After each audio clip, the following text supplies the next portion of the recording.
आजम भाई परेशान थे अपनी जॉब के सिलसिले में। मैंने पहला ही सवाल उनसे ये किया कि आपकी जॉब का क्या हुआ। तो आजम भाई ने बहुत अजीब सी बात कही थी उस वक्त, जो मैं उस वक्त समझ नहीं पाया। आजम भाई ने कहा कि मुझे अब जॉब की ज़रूरत नहीं है, मैं एक लंबे रूहानी सफ़र पे जा रहा हूँ।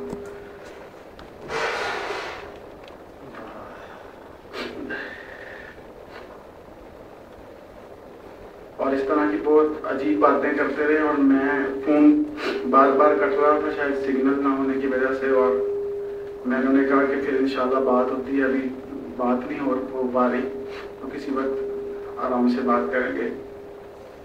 मुझे इस बात का पता ही नहीं था कि सुबह ये मैसेज मिल जाएगा मुझे। आजम भाई से मेरी पहली मुलाकात इसी होटल में हुई थी, शेजान में, गालिबन कमरा नंबर 204 था वो। और आप सब के लिए शायद ताज्जुब की बात हो, वो एक हादसाती मुलाकात थी। मुझे नहीं पता था आजम भाई इस मुशायरे में आए हैं, क्योंकि मैंने होटल से जब भी मैं यहाँ आता था तो सबसे पहले रिसेप्शन से लिस्ट लेता था कि कौन कौन आया है पाकिस्तान से और मुझे किससे मिलना है। तो आजम भाई का नाम उसमें नहीं था, इसलिए कि उनका असल नाम आजम बहजाद नहीं था। उनका असल नाम सैयद मुख्तार हुसैन है गालिबन, लेकिन सब उन्हें आजम बहजाद के नाम से जानते हैं। तो मैं उस कमरे में गया था किसी और से मिलने, लेकिन दरवाज़ा खोला तो अंदर गुफ्तगू चल रही थी। आजम बहजाद बात कर रहे थे, सलीम कौसर साहब बैठे थे, अनवर शऊर थे,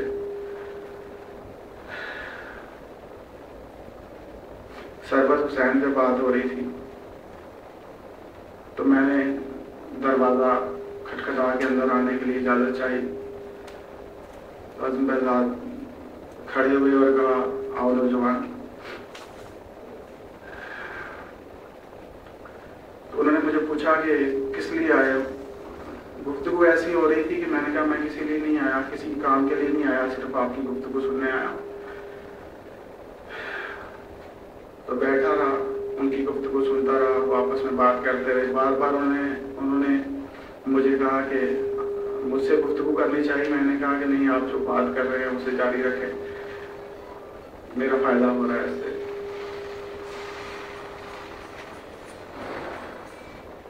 तो उसके बाद एक ऐसा रिश्ता बना। आजम भाई जब भी आते थे, हर साल मुलाकात होती थी उनसे। मैंने अपनी पूरी जिंदगी में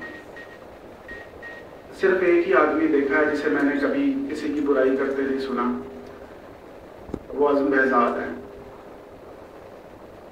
और इस कदर तहजीब याफ्ता और क्या कहते हैं सुलझे हुए आदमी थे वो, कि अगर मैं भी कभी किसी के खिलाफ या किसी मतलब चाहे वो अदबी हवाले से ही होती थी, किसी सीनियर शायर की शायरी में बात करता तो वो मुझे मेरी बात आराम से सुनने के बाद यही कहते थे कि ज़वार, तुमने देखा है कि इसका फलां शेर कितना अच्छा है, तुमने देखा है इसकी फलां गज़ल कितनी अच्छी है।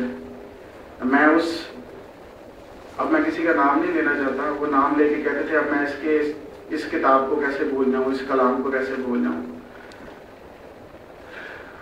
बस यही है कि आजम भाई में बहुत सी अच्छी बातें थी। मैंने बहुत सी चीज़ें उनसे सीखी हैं। उसमें सबसे बड़ी बात जो मैंने उनसे सीखी वो तहम्मुल था। शायद मुझ में जो पिछले साल 2 साल में तब्दीली रूनुमा हुई है, शायद किसी ने नोट किया या नहीं किया, लेकिन मैंने खुद महसूस किया है कि मैंने उनसे सीखा है कि किस तरह तहम्मुल से पेश करते हैं और किस तरह चीज़ों को पॉजिटिव देखते हैं। मैं बहुत नेगेटिव सोचने वाला आदमी हूँ, लेकिन मैंने आजम भाई से सीखा किस तरह चीज़ों के पॉजिटिव पहलू किस तरह देखते हैं। खैर मुझे समझ नहीं आ रहा कि क्या बात करनी चाहिए और क्या नहीं करनी चाहिए।